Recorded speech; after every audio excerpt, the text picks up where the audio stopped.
guys another very quick video about humidity. This is not the correct equipment, so this is just kind of put together. I just wanted to touch on this humidity just a little bit. So we have a patient that has a tracheostomy, and the doctor has ordered 10 liters of oxygen therapy at this point. So you're going to make sure the order is in the chart. Go to the patient room, you're going to knock on the patient's door, sanitize your hands, introduce yourself to the patient.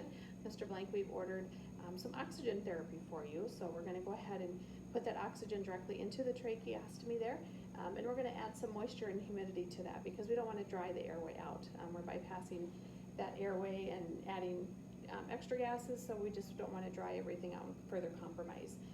So we have this would be our bubbler. We would have our pop-off valve over here, and the wick is in the middle. So then we have this connected to our flow meter. We would have our corrugated tubing. Then we would also have our drainage bag set here. So we're going to make sure that drainage bag is lower than the patient. And then we're going to go ahead and place that on the patient here, right on their tracheostomy. And then we're going to set that at that 10 liters. And we're going to make sure this is always lower than the patient. We don't ever want to move the patient and have this moisture come back in through the tubing. And we especially don't want it to go into that opening there. So we want to make sure this is always lower than the patient. Be very mindful when you're moving or transferring the patient. Make sure that tubing's long enough.